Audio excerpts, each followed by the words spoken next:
Hello, Georgia State retirees. I'm Jim Potvin, Executive Director of the Employees Retirement System of Georgia. As the guardian of your state pension, we encourage you to learn more about how to protect your finances, including how not to get scammed. So let's take a few minutes together to learn more. Dale Cardwell, better known as TrustDALE, is a 6-time Emmy Award-winning journalist. He spent nearly 15 years as an investigative reporter with WSB TV and radio. Dale also hosts the consumer problem-solving and scam prevention television show, TrustDALE Investigates, which airs locally on Peachtree TV. In 2009, he created TrustDALE.com, which is a free consumer research and referral website that helps people make their most important buying decisions. Dale is the best-selling author of Don't Get Scammed, Get Smart, 7 Simple Steps to Becoming a Savvy Consumer.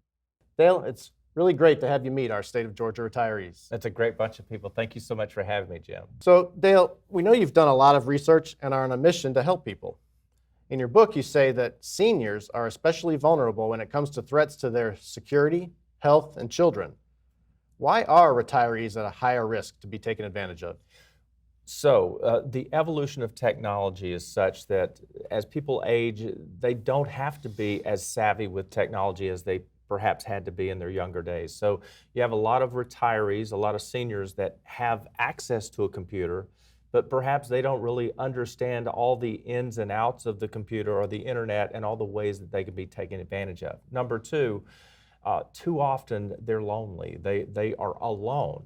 They don't have access to their kids or to people that are helping watch out for their best interests. So they too often make decisions unilaterally without being able to run it by other people. And number three, they're just, the older generations are more trusting, and that's a good thing. They want to believe the best of people, and you want to believe that someone that's offering you an opportunity has your best interests at heart and wants to have a conversation. And those 3 ingredients can create a really, really frightening brew that gets you in trouble.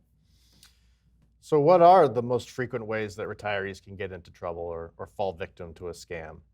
First of all is to be fooled into believing you're responsible for something that you're not. This has happened to my parents, and I'm constantly trying to act on their behalf to keep them out of this kind of concern. A lot of companies are now putting in automatic renewals that when you sign up the first time, if you don't uncheck the box, that means that you're going to be charged a year from now.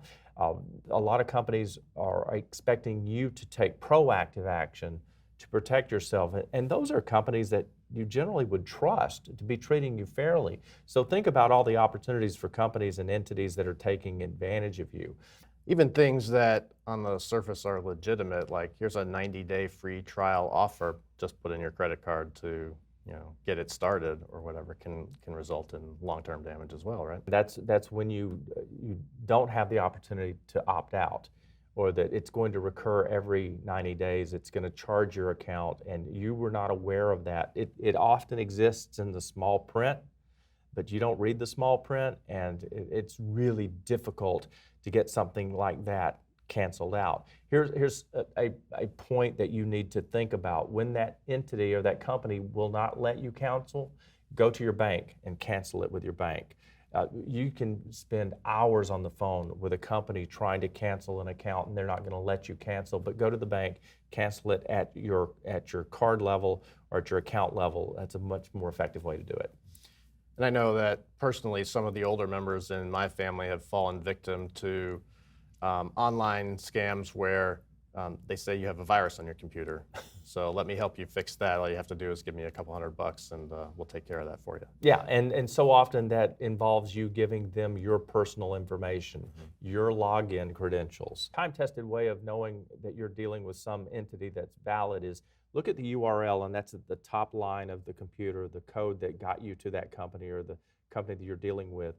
If that looks fishy, if it doesn't look like the brand or the entity that you're accustomed to dealing with, that's a great red flag to know that this is not the company that they claim to be.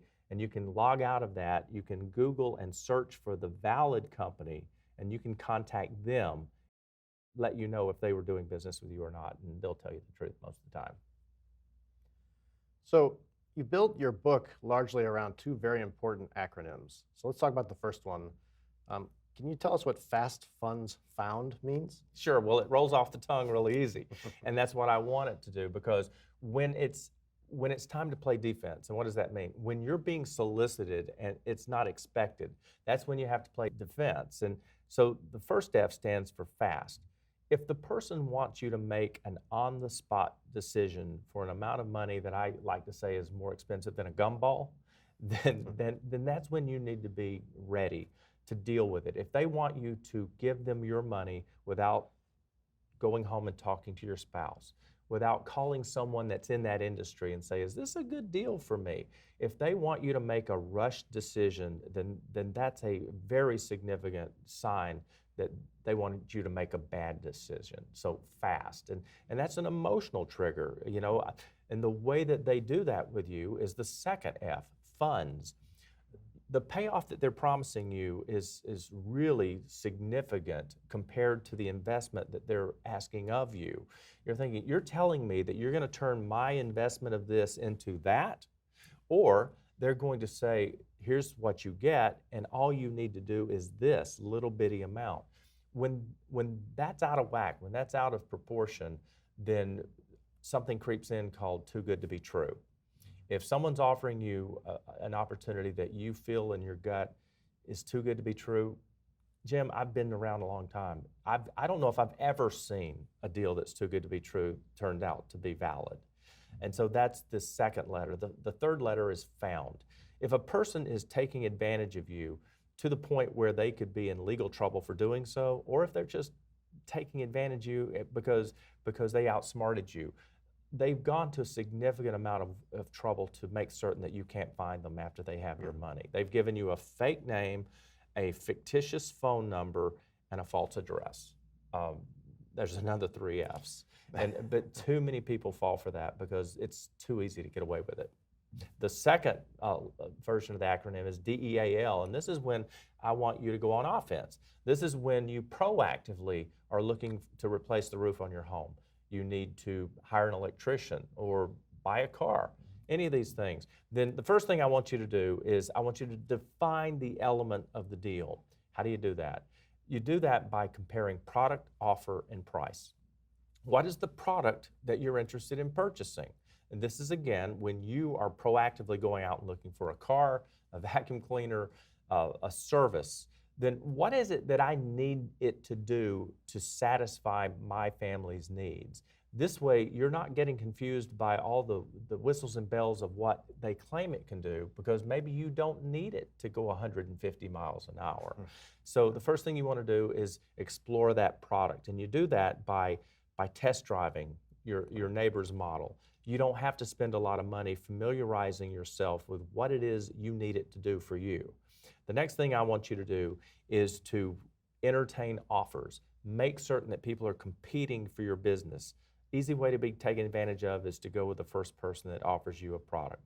But when they know that they're competing for your business, a magical thing happens. The price seems to come down and reach an equilibrium point for fairness. And that's really what you want at the end of the day. You want the price that reflects fairness in a competitive market.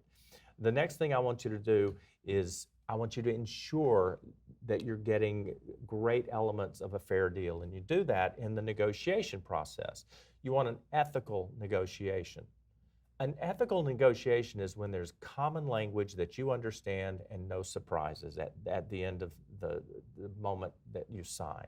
Make certain that they're treating you fairly and you feel comfortable, you're not rushed, and you understand the terms that you're discussing. The next thing I want you to do is to make sure that you have an equitable contract. Is it fair? Are you paying a fair price for the product or service that they're providing? Is that company getting a fair profit for the expertise that they're sharing with you? What I simply do, I have a rule of thumb of how you know you're getting a fair contract. If it's one page and it's $500, most people have the expertise to figure out if they're getting a fair deal, right? What if it's 5 pages? And what if there's terminology that you don't understand? What I want you to do is I want you to go to a friend that's in that industry. First of all, don't sign the first time it's right in front of you. You shouldn't have to sign. Take it to a friend that's in that industry and say, hey, what am I missing here? Is there something that they know that I don't? Well, that friend is going to point out the pitfalls of that agreement, especially if they're in that industry, because perhaps they have a better deal for you. So it's smart, it creates competition. And then the final thing I want you to do is make certain that you have an effective guarantee. Can't tell you how many people have come to me after they made a bad purchase decision and they discover that their guarantee is worthless. And I say to them, how did you discover that it was worthless? And they said, well, I read my guarantee for the first time when I realized that it didn't deliver what I needed it to deliver. Mm-hmm. Hello. You need to thoroughly review that guarantee to make certain that it doesn't exclude the provisions that you need the protection of when it's time to engage that guarantee. Next, I want you to authenticate your deal. And how do you do that? I'm a big fan of alliteration. I'm a big fan of words you can remember. So I want you to check reviews, references, and reports, right? Yep. So reviews, when you go online, there are thousands of reviews, and it's estimated that anywhere from 30 to 40% of the reviews you read are bought or fake. So what's a way to cut through the clutter? Look for negative reviews. Google will allow you to segregate reviews that are 2s or below, 1s or 2s. I want you to take a look at negative reviews. Look for patterns. Look to see if someone, well, they charged far more at the end than they promised at the beginning. They told me that that was an option that I didn't pay for when I knew good and well that I did pay for it. Look for patterns in those negative reviews. That's how you protect yourself. And then finally, references. How many references is the standard for what people believe that they should collect? 3. Right. Well, I say you should collect 20 references. 20. And that sounds exorbitant, but listen to me. Here's how that works out. Any company worth its salt should have 20 to 50 satisfied customers that they can share those names with you. Well, you're not going to call 20 customers, but you choose the 3 that you want to call from that list of 20. Any con artist can have their brother-in-law, they can have someone that's close to them ready to take your call if it's only 3. But if you can choose from 20, it's a great way to protect yourself. And then finally, reports, government or other organization watchdog reports. When I've been taken advantage of and I realize that I can't get my money back, the one thing that I can do is I can fire off a letter to the Governor's Office of Consumer Affairs, or I can complain to the Better Business Bureau. I can create a record that says, I was taken advantage of, don't let this happen to you. It's a great resource. The BBB will tell you, we're not going to tell you who to hire, but we're going to show you experiences of companies that people have hired in the past. It's a great resource to check to make certain that you're not being taken advantage of. And then finally, I want you to legitimize your deal. And to legitimize your deal, I want you to make certain that the company that you're dealing with has liability insurance. It's simply a flag in the sand that says, I'm going to treat you fairly and I'm going to protect you in the event that some of my people do something that's going to harm you or your family. I want you to make certain that they have a business license. And this is the one that I get a lot of pushback from. People say, Dale, a business license costs $150 or $50. Why would I care if they have a business license? It forces that company to go on record with the local municipality or the state to say, here's who I am, here's what I do, and here's where I operate. So in the event that you need to file a lawsuit, to find them later, then you have a place to start. And then finally, I want you to do a lawsuit search.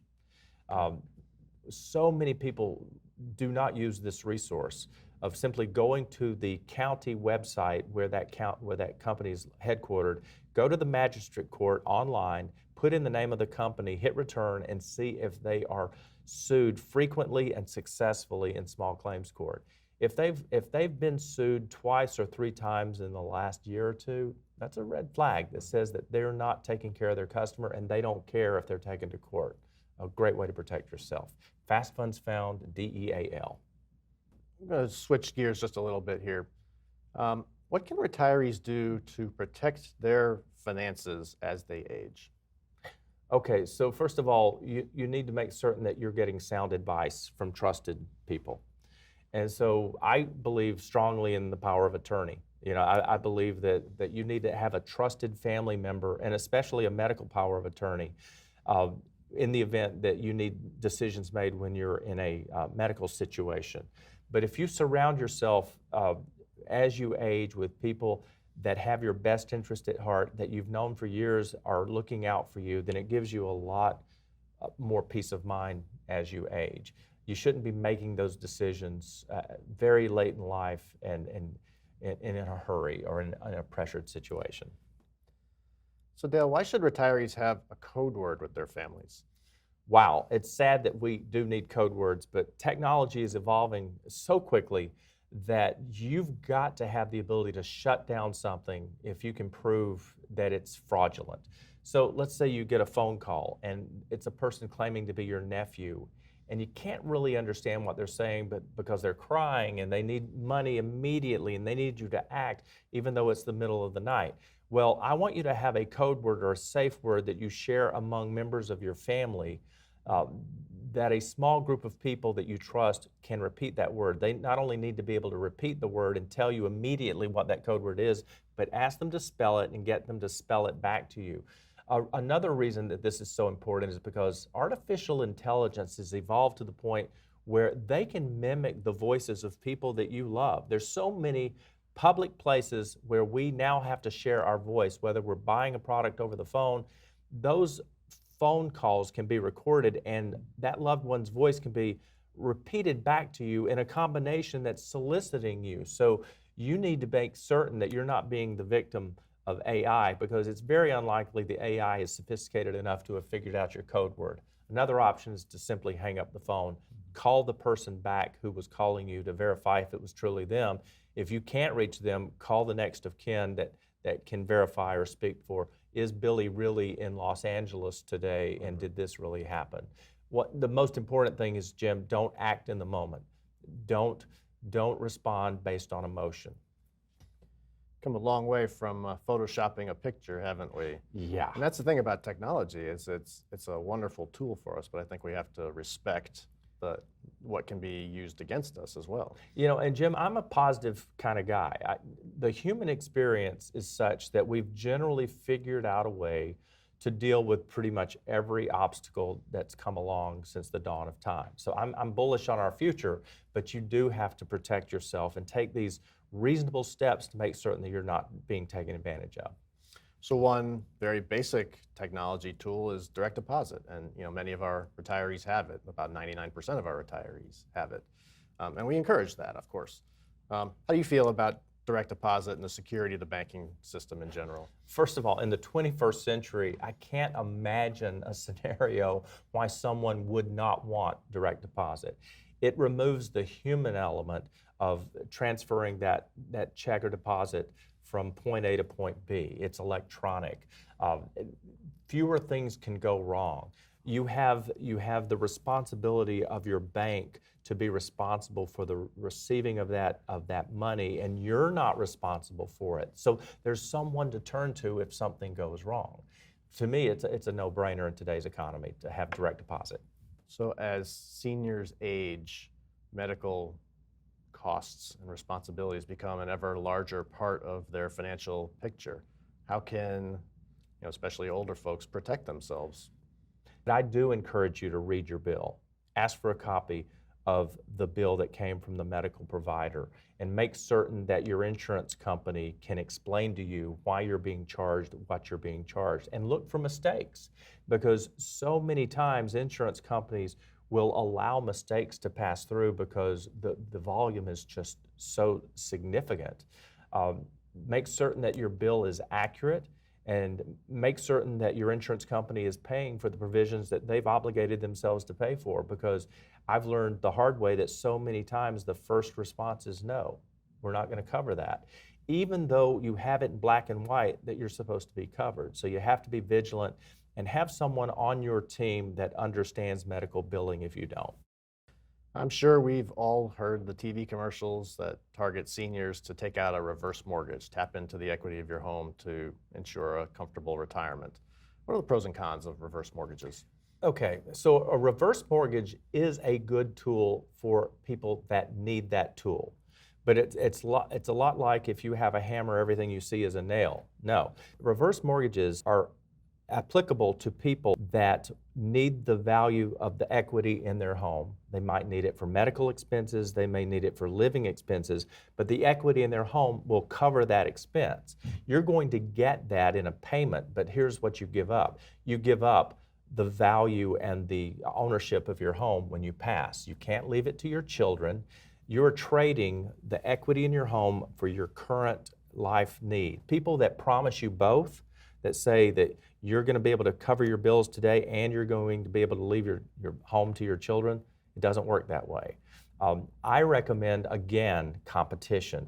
Don't just apply to the company that you saw on television and say, please provide me your information on a reverse mortgage. Get multiple companies competing for your business, and then it might be a smart move for you, but just make sure you do your homework. Dale, you've given us some amazing advice today. What's the best advice that you'd give your parents as they get older? Oh gosh, stop and think about it. Don't make an emotional decision. Reach out to somebody you trust. And don't be afraid to reach out to somebody. So many times seniors are embarrassed. They think they ought to know it, or they're embarrassed that they made a mistake and they don't want anyone to know it. Two big mistakes. Share your information with people you love and trust. Dale, we really appreciate your time in helping to educate our Georgia State retirees. Tell us how we can learn more about you and your TrustDALE message. Okay, all you have to do is visit TrustDALE.com. And Jim, I'd like to take a moment to thank the state retirees. I mean, over my career, so many times I interacted with folks that are watching this that helped me to get to the bottom of information or just supply information that was so critical to informing the people of Georgia. Thank you so much for what you do. It is so appreciated from me. And also, if you want to learn more about TrustDALE.com, as I said, visit the website, or you can watch our television show, TrustDALE Investigates, Saturdays on Peachtree TV. Thanks again, Dale. And to learn more about your state retirement benefits, please visit ers.ga.gov. Thanks for joining us.